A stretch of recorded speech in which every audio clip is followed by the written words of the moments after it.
Nancy gets the gold star of the day. Yeah, I need a gold star today.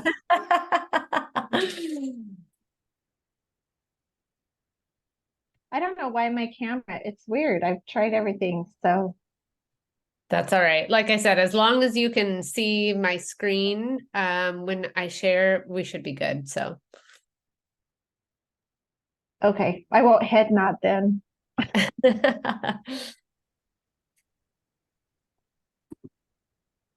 Hi, Macy. Hi, Michelle. Hey, Savannah.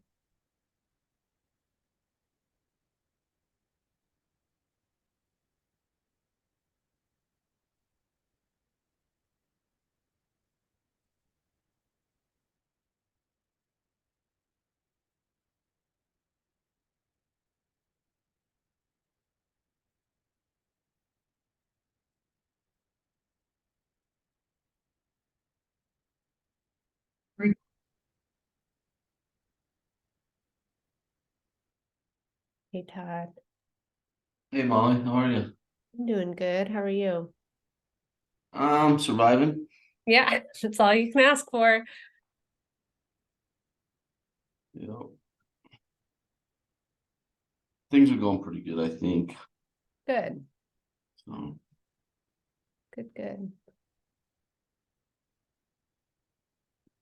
Well, let's see. We've got 1, 2, 3, 4, 5. It looks like we have 5 at the 7 centers. Am I right on that? Am I counting correctly? What are we missing? Children's Village.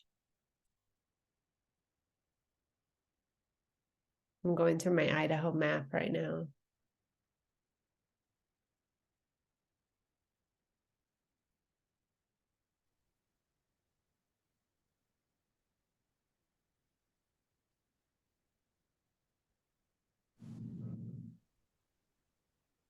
Hello. Hi, Kevin. Hi there. Sorry I'm late. That's all right. All right. Well, we're almost at 5 past the hour, so we'll go ahead and get started. And if we have people join us late, we will bring them up to speed. Happy Tuesday, everyone. Hope you're having a good week. I want to just kind of jump right into the agenda, but I also want to make sure that does everybody who is on the call, were you at the in-person symposium or a part of these calls in the past? I want to make sure that we don't need to do introductions. Does everybody know each other? I'm new. You're new, Grace Kevin. is here, and so we're together.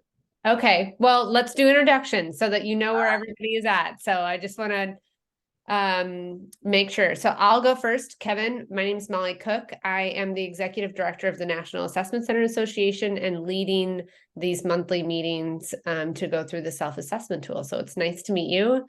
And Nancy, we'll have you go next.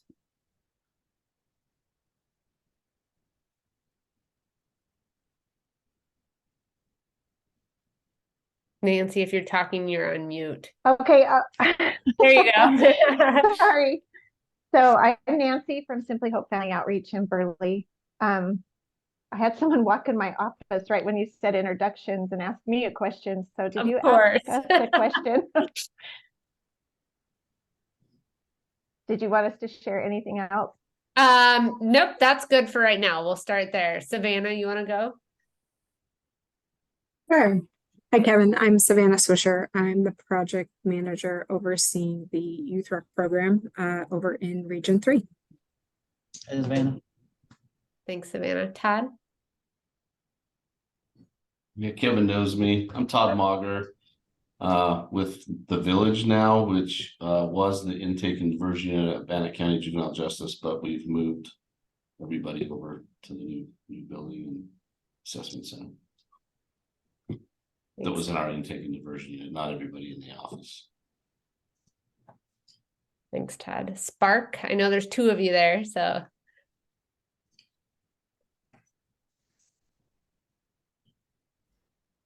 All right. It's Jim and Cito. We're both family resource specialists at Spark, which is a safety, prevention, and resource center in Idaho Falls. Thanks, Jim. Macy? Well, Kevin knows me. He's my project manager, but I'm Macy with the Twin Falls Youth Services Center. Perfect. Kevin, then we'll have you go next. Sure. So my name's Kevin Sanda. I'm the director with Twin Falls County Juvenile Probation. I work with juvenile probation and detention. And now with the assessment center, because IDJC stole our detention manager. Gary. Anyway, and so Paul Shepard, when he moved up there, I took over as project director. So it's my first meeting. I'm kind of learning things as we go. Was a little involved with the process, but not a lot prior to Paul leaving. So I'll be learning. Good. Well, welcome, Kevin. It's a fun group. It looks like a good bunch. I know. Great. Shelley, you want to go? Yeah, so my name's Shelley. I'm with Simply Hope Family Outreach. I work side by side with Nancy, who's on the call, and Sherry, who we have her knee deep in another project. And that's who I am. Thanks, Shelley. Michelle?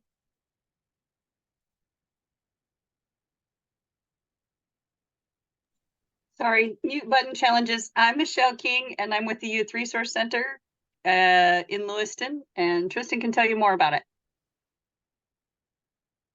Perfect. Thanks, Michelle. Celia?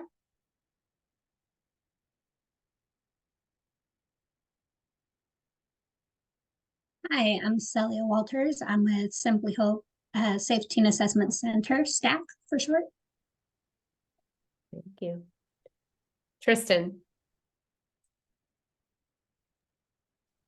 Hi, I'm Tristan Soderstrom. I'm also with the Elsie Valley Youth Resource Center, Tier 1 Safety and Assessment Center.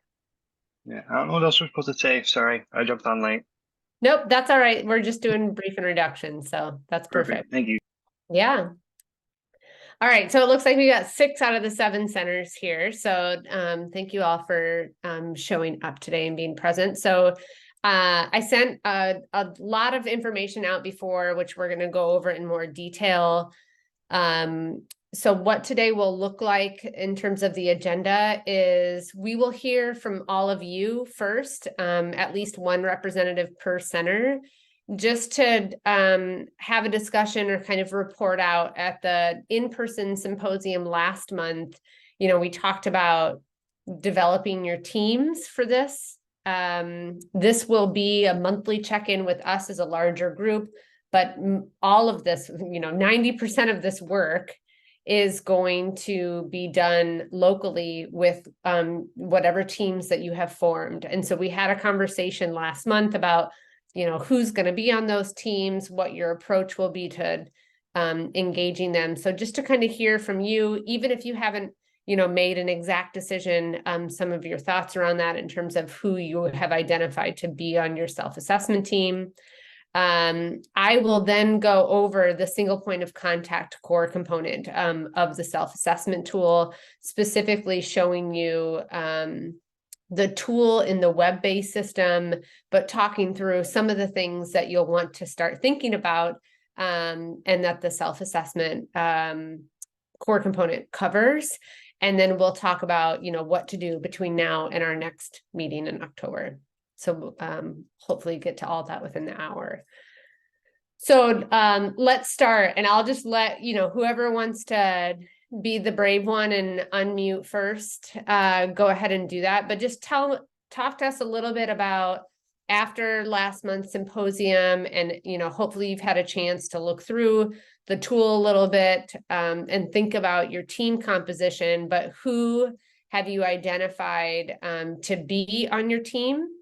Your self-assessment team, and if you have thought about kind of a scoring strategy or an engagement strategy. We talked last month about how some centers kind of score on their own, have team members score on their own and come together and you know, look at if there's consensus on certain benchmarks, and other teams just bring everybody together and score as a group. And there's some kind of flexibility in each of those. So if you've made a decision, if you've had conversations around what you anticipate your approach being. So anybody want to report out first?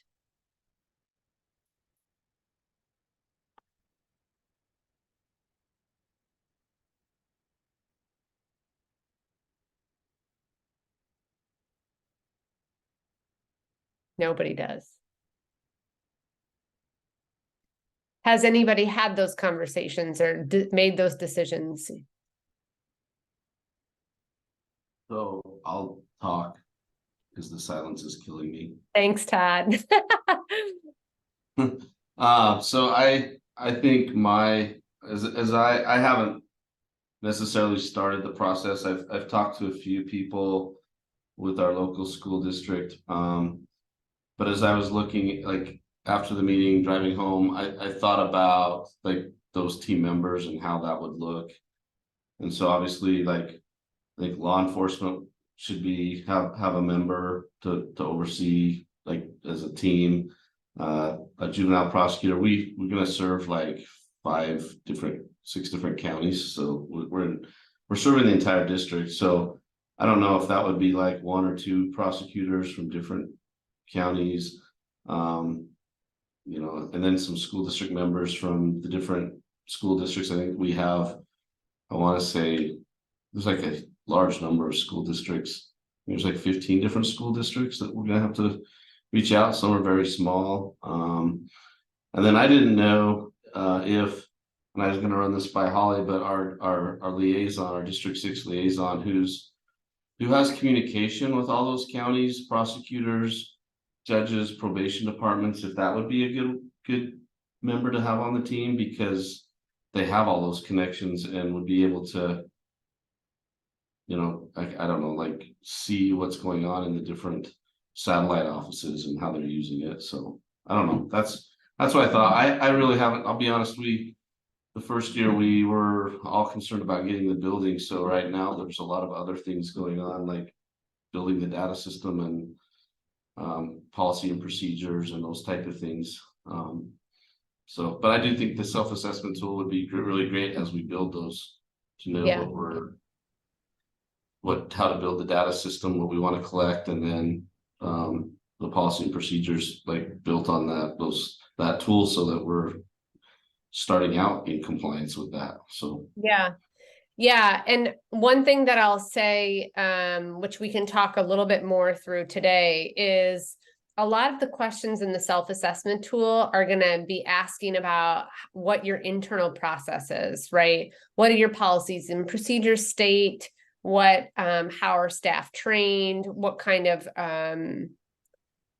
partnerships do you have? So what I would really recommend thinking about, Todd, some of those outside stakeholders like school districts, prosecutor representatives, law enforcement, is their answers to those. They're not going to have a lot of answers to those, right? Like what kind of policies and procedures, but which I'll show you today in more detail. There are going to be some questions that are going to be very relevant to them. So you might want to think about even creating, or if they're not already engaged as your advisory board, just creating a communication loop with them to say, hey, we're going through this process. There's going to be some questions that we have for you all in the coming months. Are you okay if we, reach out or convene a group of you to check in every so often as some of these benchmarks become relevant to them? Well, that's what I had a meeting with a lot of the community resource workers at the elementary schools, and the same with law enforcement, right? Where all of the citations in Bannock County are now being funneled to the assessment center first. And so like there's 3 or 4 different law enforcement agencies that are doing that, and all of them want to do it a little bit different. Some are doing e-citations, others are doing paper. And so to build those kind of the policy and procedures, they have to build them into their policy and procedures as well, so they match up. And that was the same with the community resource workers as they were referring kids. They wondered if they could just call and have us call the parents. And my thoughts were that they should talk with the parents, and it gets into the family engagement, like, and walk them into the screening and assessment process with the family. So there's more of that warm handoff. And then they're involved in that as they do case management with those younger kids that are struggling at the school. And so you build the case management plan into the CRWs. Does that make sense? Like, Yeah. So that they have the same policy and procedures as we do. Yeah, no, I think it's a great idea and approach. I think especially as you go through this first core component, it'll make more sense to you how to engage them in this process and where and whether or not you might still want to have them on your ongoing team for that very reason. So it's more internal is what I'm hearing you say, more internal. You definitely want you want your team to be heavily focused internally with a mechanism to engage outside stakeholders. Yeah. All right. I'm not going first ever again, no matter how uncomfortable I am. No, I think it's great. And again, I think it'll just what you brought up will lead to some good discussion today and as these core components move on. So anybody else have had these conversations internally on team composition or approach? I'll go, Molly. I need some leeway. Obviously, I wasn't at the symposium, so I may get off track, but I'll tell you what we've been doing and where we're at, and then you can direct me if I need to go a different way. But so we've recently been talking, we might have a unique situation, I don't know, but our prosecutors recently gotten more interested in our assessment center program. And it's because of concerns that he had with the language. And they were interpreting it a little bit like we were trying to divert, because we use the term divert, crimes from the justice system. And our prosecutor feels very strongly that that's not a job we should be doing. And we've had several, Deanna and myself, have had several meetings with the prosecutor working on our language, assuring them that our goal is to divert before there's crime. One of our strengths is we're getting numbers. I mean, we're getting the work, we're getting the referrals, but we're working through that process. So that'll be something we might need some help with down the road, is just how we can work, because we have to work with our prosecutor in order to have a viable program. We've made a lot of progress with the local Twin Falls School District. We have an unwritten agreement in place where we're working with youth at the elementary level. When they're having attendance issues, they identified 7 unexcused absences. We have a process in place where they're referring those to our assessment center. Then Deanna and Macy are making contact, bringing them in, trying to work through why they may be having attendance issues. So that's going really well. We also have a discussion, and I think they're starting in that process with the Castleford School District. We're like Todd, we have a number of school districts within the county that we serve. And that's one of our smaller ones for a similar type, where actually before they even get to the 7 absences, they start having issues within the school district. They send out a letter to bring the parents in for discussion at the school. We're going to be joining those meetings, and that will also be happening in Twin. So it'll even be before the referral to see if there needs to be a referral at that time, or if there's, just explain the process and what we have in place for how we can help them. General referrals, just we've done a good job, I think, making our communities aware of the assessment center, and we have a referral process in place on our county website where anybody can make a referral. But really the only 2 agreements, and they're unwritten, that we have right now are with the well, actually we have 3. We have one with the Twin Falls School District, one with the Castleford School District, and then also with our crisis center that they just recently opened in Twin Falls. They actually did a memorandum of understanding, sent it to us, but our legal won't let us sign it. So we're working on that process, but we have an unwritten agreement with how we'll work with our crisis center as well. Once they'll be basically referring them to us upon release from the crisis center for follow-up. Great. Am I Yeah, on and the I think a lot of that, yeah, I mean, I think a lot of that's gonna come out in terms of the self-assessment. You know, kind of what do you have in place and what is still missing, right? So just let me recap real quick and then we'll jump into the actual core component. But when we go through the self-assessment process, you really want to create a team heavily, again, kind of heavily composed of internal staff of different positions, right? And for some of you, it's going to be your whole staff, you know, which is great, which is fine. And for some of you, you know, you might want to pick a couple staff that are working with youth and families, maybe some leadership staff, if you've got a data person on that can help you, and, you know, potentially think about advisory or board members, depending how you're structured. But these staff are really going to help you answer the questions about the benchmarks and collectively decide how to move some of this work forward. So, you know, just be thinking about that. Again, I'm going to walk through the tool here for the single point of contact here in a second, but and I'll also to walk through the stakeholder engagement document so that those of you who are thinking about engaging outside stakeholders, like when is the right time for that so that you're not exhausting them with things that they can't answer, right? What do your policies and procedures say? But also where you're able to get some information out of them. So I'm going to start and share my screen. Can you allow me to do that? It says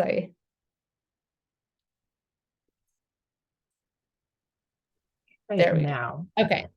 Yep. Perfect. Thank you. Okay. So the one thing I will say for those of you, there's an email sent out last week that asked each of you to identify one person internally that will put in the data into the web-based self-assessment. I've heard, I think from 2 of you. So if those of you who have not responded to that, if you could let me know, because that'll just, you know, they'll kind of be the point person for data input. But this system is going to mirror the self-assessment PDF that you have had both in the symposium and that was emailed out last week. The one thing I will say is in the email last week was a link to the Google Drive. There is an Idaho self-assessment cohort drive where it has everything that you need in there. So it'll have, you know, a link to the assessment center framework, a link to the self-assessment tool, the stakeholder feedback guide. We'll be using the screening and assessment tool inventory here in the coming months and a change plan, which we'll go over. So it has all of those things kind of in here. So I would favorite this drive on Google if you can. I will also put agendas in here for these meetings.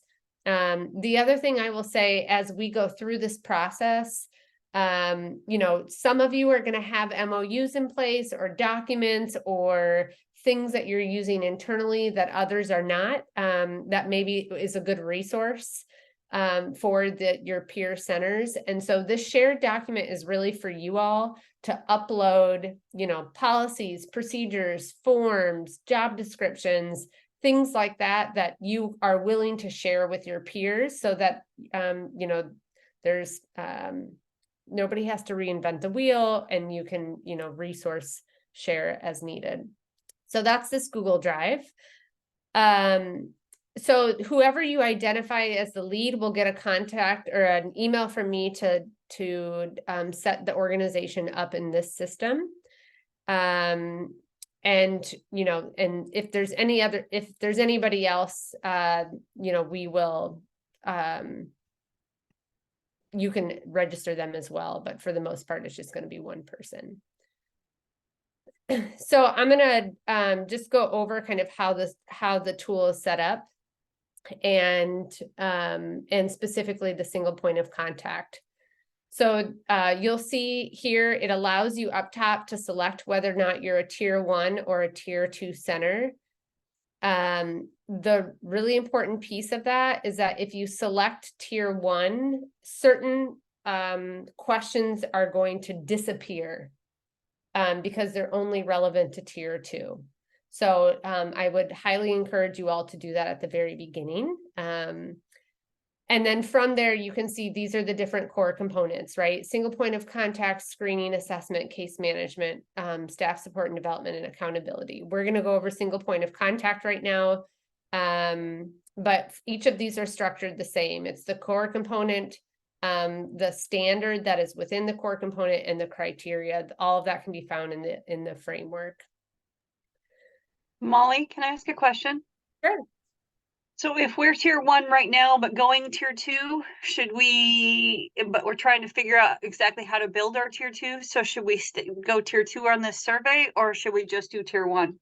I would go tier 2, knowing that there are going to be things that you don't have in place, but it'll give you an idea of what needs to be there. Thank you. You're welcome. So, so this is single point of contact. I'm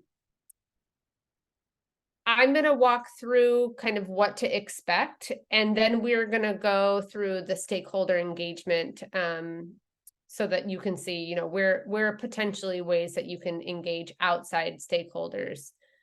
So again, up here, this is, you know, we've already clicked on single point of contact. The standard is up here. So this standard is talking all about, do you have cross-system collaboration, essentially kind of administering and operating your assessment center? And then the criteria. So this 1.1, our youth and families are engaged in the consensus, governance, operation, and or oversight of the assessment center. All of these things are in the framework. So, you know, there are things that you can gather from that document. What is very specific to the self-assessment tool are all of these benchmarks underneath.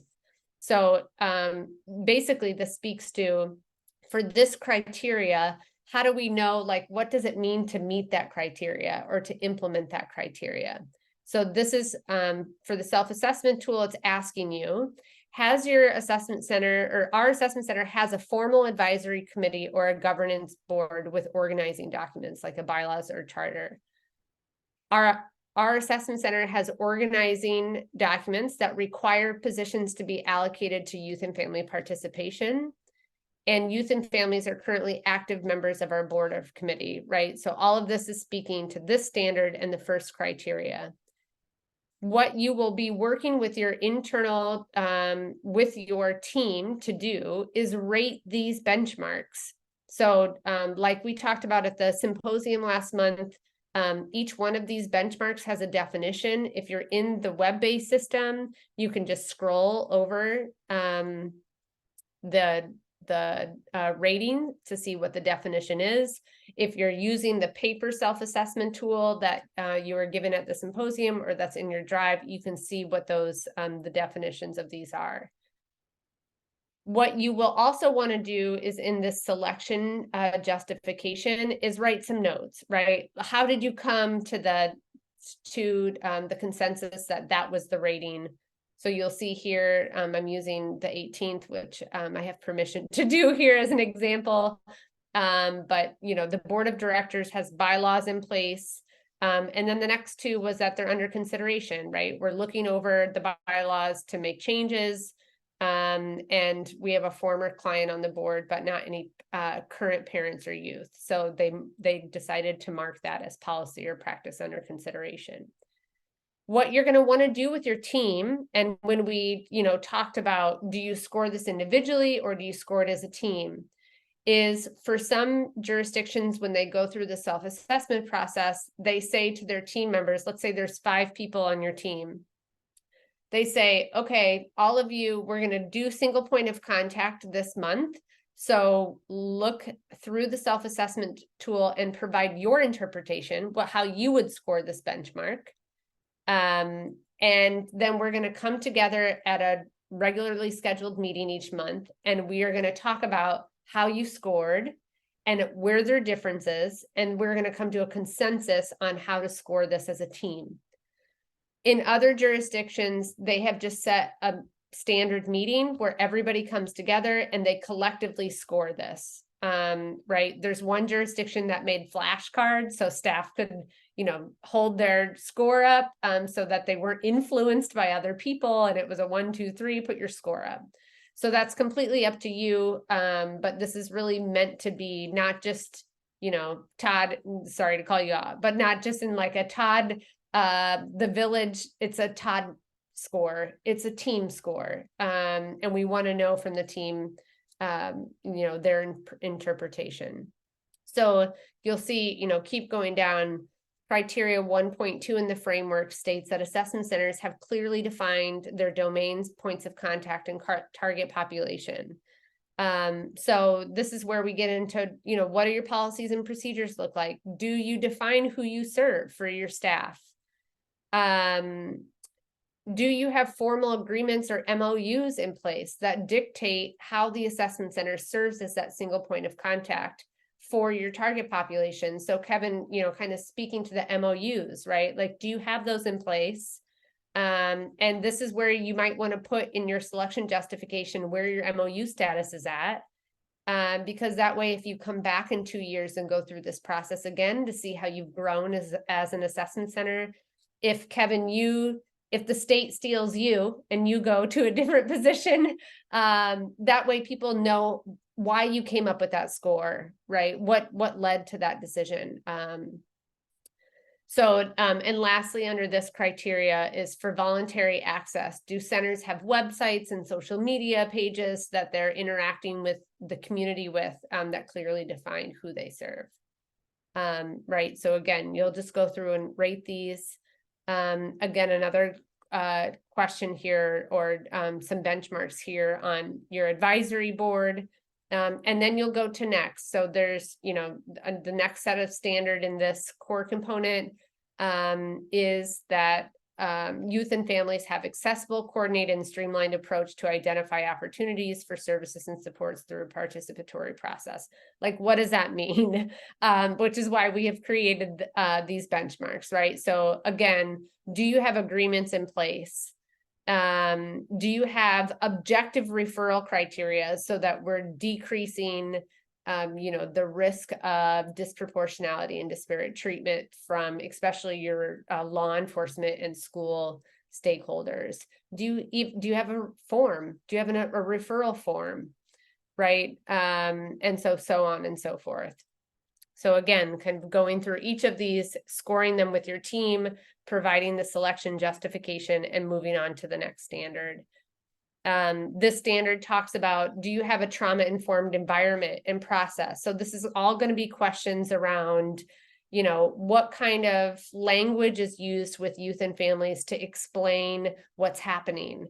What does your environment look like? You know, is there kind of a private place for you to do screening and assessment with youth and families that allows for privacy and confidentiality? I think the next one is a couple other questions, but all these, again, all these are what you're going to rate with your team. And then it's going to ask you about data collection and analysis. So are you collecting data on the number of referrals that are brought in? Do you have processes in place to analyze that data? Are there demographics that you've collect? And again, some questions on analysis. If you're in the web-based system, if there's no next, if it just says previous, that means you've come to the end of that core component. And then that's where we stop for the month, right? So we're just tackling one core component up at a time. Otherwise, it's going to be daunting and overwhelming. So you'll stop there. And, you know, just kind of debrief and make sure that there's consensus with your team on how these are scored. The internal system, or the web-based system, I should say, automatically scores these for you, which is nice. So you'll see here, after the 18th went through single point of contact, they had 25 benchmarks that were scored formal policy and consistent practice, 5 that were policy and practice under consideration. So you can kind of see where you line up right here. And it'll also tell you if there's any unanswered, just for a quality assurance check. This is really where you'll give the full core component a score, right? So from here, and you've got some guidance down here, right? So self-assessment element ratings. you'll see, you know, if the majority of your benchmarks are rated as not a current practice, or not under consideration, you will rate this core component as exploration phase. For the 18th, the majority of their benchmarks were rated as that formal policy and practice. So they rated this benchmark in the implementation phase. And you'll do that with each core component. Put it in what phase is this core component in terms of implementation. This also gives you the opportunity here to write some notes about the team. Okay, like we went through this process, and what is the team prioritizing for next steps? What are some of the changes that the team wants to make based off of the way that we scored? So you'll see, you know, the 18th said look to rewrite the bylaws to have youth and families and recruit, you know, kind of board diversity were some of theirs. Any questions at this point before I kind of move on to the stakeholder engagement?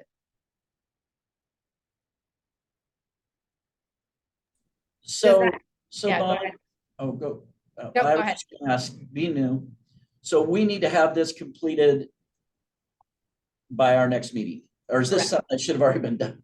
Nope, this is the launch of it. So Okay.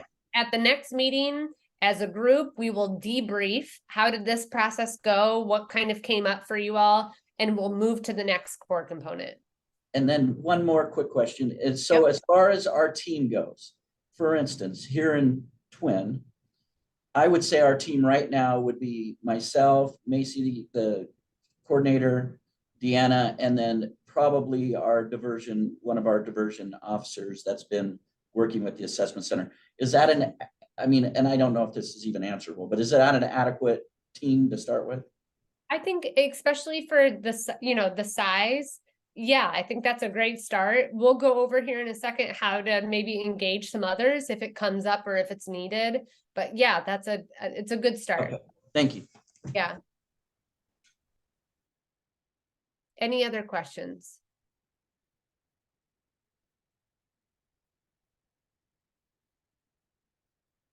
Okay.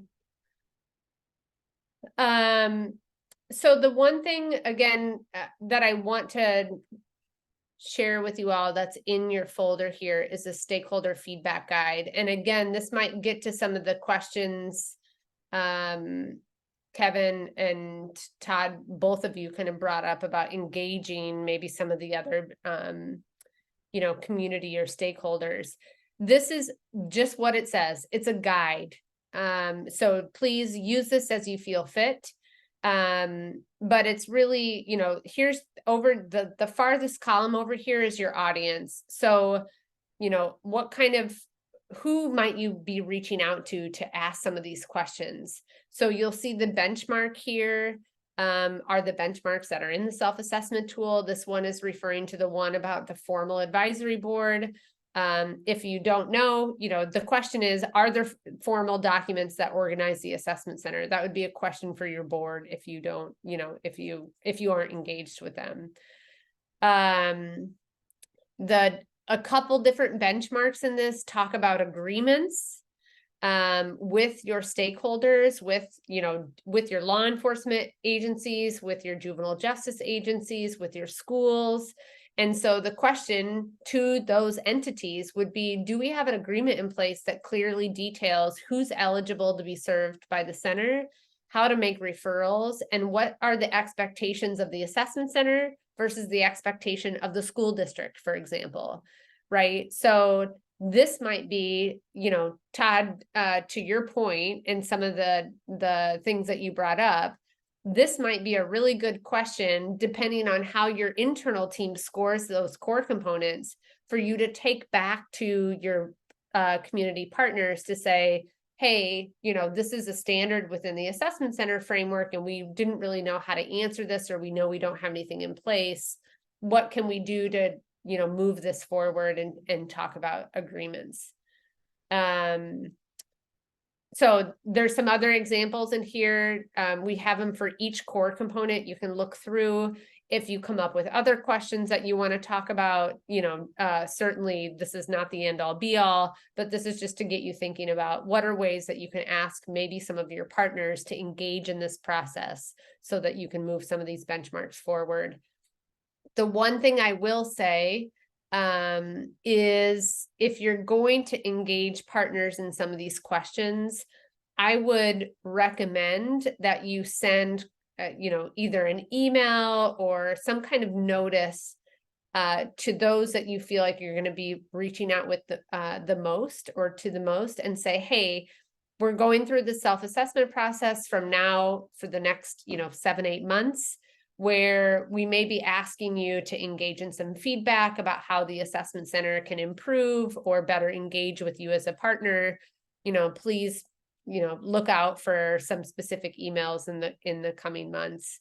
Or for some assessment centers, they saved some of these questions till the very end of the self-assessment process and then brought stakeholders together to have some conversation and engaged them that way. There's no, one size fits all or one approach fits all. It's just some things that you might want to think about as you're going through the tool. Does that help, Todd, in some of your initial thoughts or questions on who to engage? Yeah, it does. Okay. Sorry, I messed up. No, that you did not mess up. That's, I think you were right on. It's just, it's your internal decision on how to engage them and when, which I don't think that there's a right or a wrong way. Your stakeholders best, right? So a couple different ways you can do it.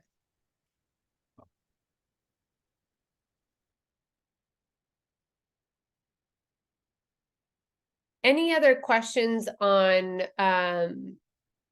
scoring, on the benchmarks versus criteria or standard, about how to make some of these decisions with your team, how to rate, any of that?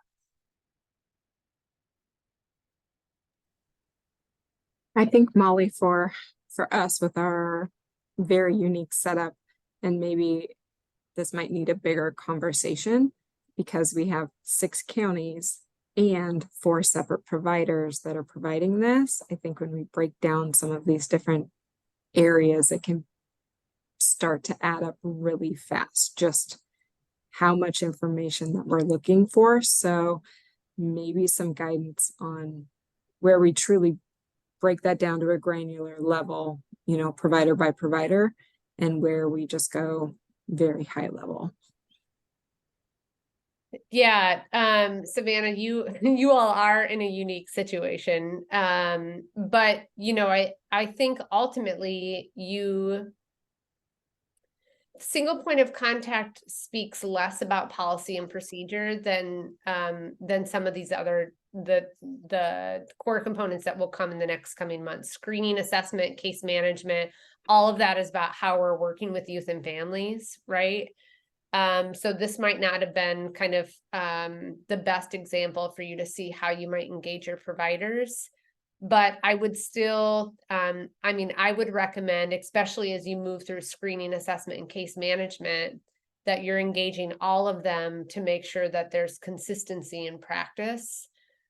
You might want to engage them in single point of contact and some of the other core components. You might just want to engage them in the whole thing so that they can see big picture, right? When you're talking about the advisory board and agreements with schools or law enforcement, they might be a little bit more removed. But when we get into some of these other ones, it's going to be very much asking them, what are you doing? And how do we score this? So, my instinct is to say, maybe engage them in the whole thing. Yeah, it's definitely intent. I think some of these components can almost be broken down into each provider has its own score for some of them, just because of how our sub-agreements were written, Sure. Running off of their own internal policy and procedure instead of having a lot of overarching blanketed procedures. So I think those will be interesting components when we get further down the road. Yeah. And I mean, to everybody on the call, you know, you might get through this first, you might approach single point of contact in one way. And after you get through this, you're like, oh, no, you know, we really need to make a change in the way that we're approaching this tool. Make the change. You know, this is again, this is meant to be beneficial for you all on where are you at, where do you want to be, and how do we move in that direction? This tool is not meant to be like, gotcha, you're not doing some things, you know, you're all new. We talked at the symposium, you were under a lot of pressure to do a lot of things the first year. And so now it's like, how do we go back, you know, and put some things in place to make sure that it's sustainable over time? So I would just say, you know, get a plan for this initial core component, work through the tool, and then make adjustments to your team and approach as you need to.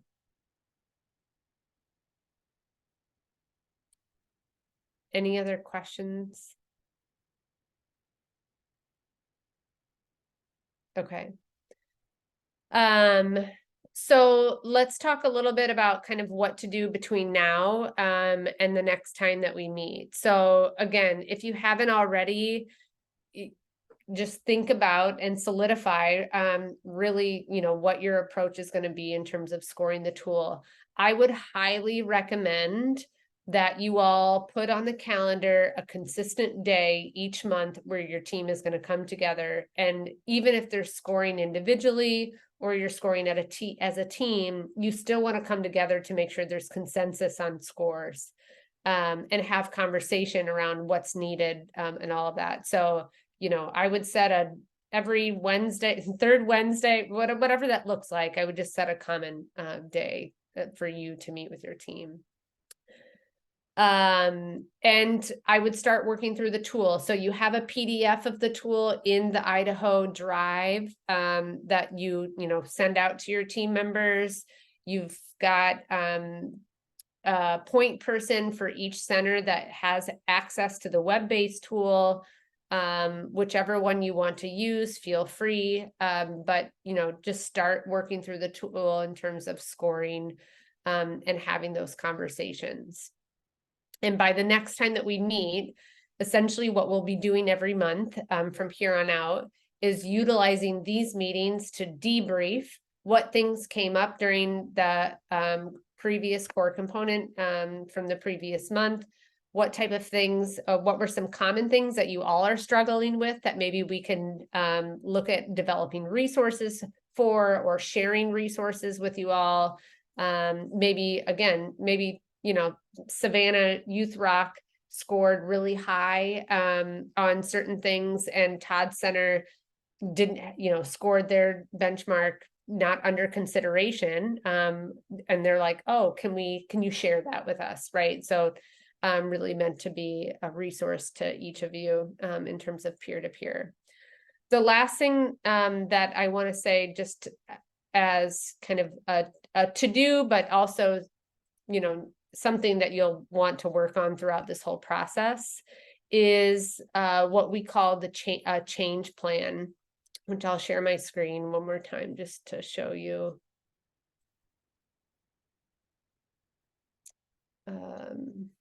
Maybe here we go. So a blank change plan is in the Idaho folder. This is just to help you organize your thoughts. This is going to be a lot. I said that in August. This is going to feel overwhelming. We've tried to, you know, develop as many things as we could to make it less overwhelming. So the change plan is divided up into a couple different categories. So policy and procedure, staff training or staff skill building, supervisory support, form development, data analysis or information technology, overall kind of organizational change, and then building or space. All of these, when you're going through the benchmarks, and you're rating and you get to the end of the core component and you're at that final kind of scoring piece and it's like, okay, you know, what do we do from here? we've had, you know, so many benchmarks score in the exploration phase. What ones do we want to prioritize? You're not going to be able to change everything all at once. So, you know, let's like just get that out there at first. This is not meant to be overwhelming to you or, you know, to have you hurry up and change things all right away. We really want you all to work with your team to prioritize. Okay, after this core component, we really want to focus on changing some policies and procedures, or we really want to focus on developing. We don't have an advisory board. We want to develop an advisory board, right? So that would kind of go down here under organizational change. So start documenting in the change plan what benchmarks you want to prioritize, what kind of action steps are needed locally to move those benchmarks further along in the rating system, whose responsibility might that be, kind of when do you want to do that by, and then there's obviously a progress, you know, some space for you to make notes. This is simply meant to be an organizational tool for you all, and to help you as this process moves along. There will be times in this process where I might say, hey, can you share your change tool or change plan as you have it right now with the group? So I would encourage you to kind of try to keep this up to date as you're having local conversations. The reason why I encourage, and we've learned this after so many years of doing these self-assessment cohorts, the reason why I encourage you all to share is, again, this peer-to-peer sharing, right? So if Savannah puts on her change plan that she really wants to develop a referral form because they don't have it yet, and Todd has one, you know, there's just, you know, a natural connection that happens there, where we can upload things into that shared folder and we can share amongst each other. So as you're moving through single point of contact, you know, have that change plan kind of on the side at your meetings and start thinking about what are some things that you want to prioritize putting in there, and as a group, as an organization, as an assessment center, what do you want to prioritize for next steps and changes? How are we feeling? Overwhelmed? Kevin, I saw a big sigh on your end. I feel better. I appreciate it. I think that it'll, you know, I'll catch up. Okay. It does feel overwhelming, but I think the direction it provides in the long run will make it it'll make it more streamlined and easy to get where we want to be, rather than like right now, I feel like I'm just like got all these things that I'm trying to do and it's like bits and pieces, but I think this will streamline it and give us direction to get where we want to go for sure. Yeah. Even though it's overwhelming. Yeah. Molly, I kind of feel this way. Tell me if this is weird, but I feel like we started and we've been, you know, working with clients, a lot of clients over the past year. And now we're looking at developing our policies and procedures. I mean, a little bit, does that make sense? Yeah, and that's what, Kevin, we talked a little bit about that in the symposium last month, right? Okay. Like you, here's the difference between Idaho and most jurisdictions that are START and assessment center. In most communities that we work with, it's all these years of planning because they don't have the funds. Mhm. And, you know, finally, you know, after a couple of years of planning, funding comes through and they're able to start in bits and pieces. With Idaho, you almost had a reverse of that, right? You had all these funds kind of up front, so you had little time to plan. And so now this is a total recognition that we're kind of working backwards, right? We're kind of going back to say, okay, we've set it up, we're serving kids, but you know, what are the standards and things that we need to have in place so that we know that we've got kind of quality assurance baked into what we're doing. We have a way to track, track outcomes and train staff. So there is a recognition that we're working a little bit backwards here. All right. As long as I'm good. Yeah.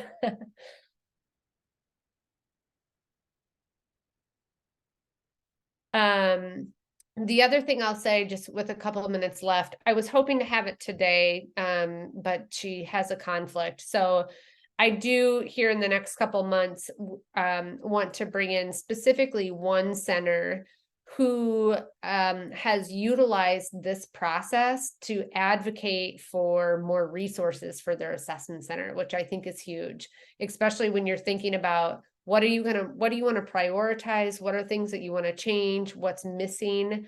They were able to turn their change plan into kind of a strategic plan and get community support and funding for some of the changes that they wanted to make. So I think, big picture, this can really be used as a strategic planning tool, and to articulate to your communities, kind of what are some of the prioritized changes and how can they help support you, especially those of you that have advisory or governance boards. This is a really good tool to keep in front of them. And I would notify your board that you're going through this process and update them regularly on some of the things that you're doing really well and some of the things that you're struggling with, so that at the end of this process, when you summarize everything that's happened and you're like, hey, this is where we need the most help, how do we get the resources to do so? Your boards, have been a part of the process all along. So I hope that Kira can join us here in the next couple of months so that she can talk more specifically about how she facilitated that process and that communication, but just something for you all to be thinking about.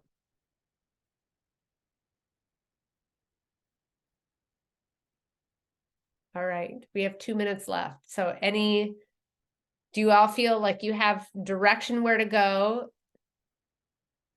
We all know what we're doing between now and the next time that we meet. If you haven't emailed me your point person yet for the web-based system, please do, and I'll send instructions on how to get everybody set up.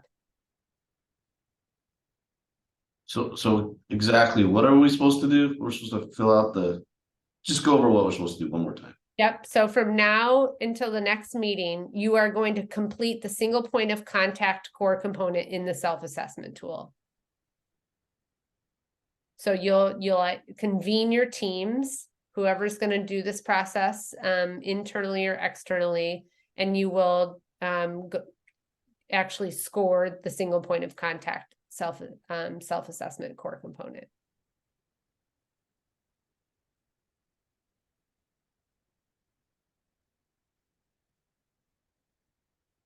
That's it? I thought there was a data thing you just said. Enough, Todd, come on. Go.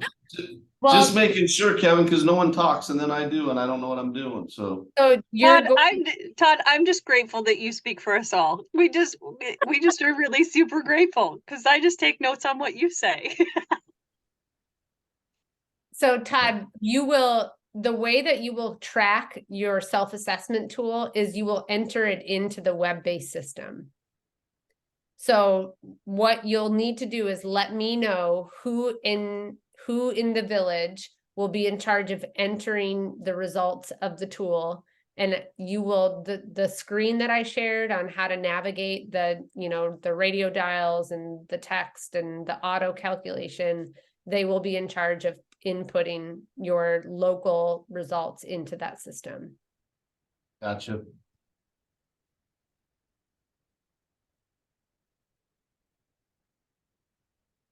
All right.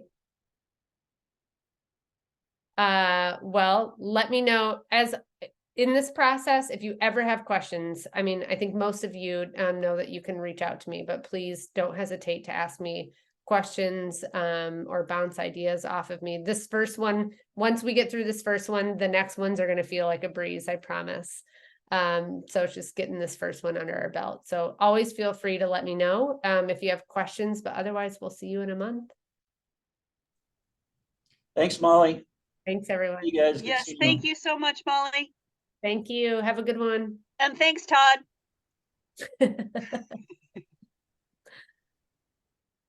Thanks, Molly. Appreciate it. Would it be helpful if you sent that email that always not reachable? It might be, Okay. Okay. yeah, it might be. I've already, since we met, I've already had a couple people email me their contact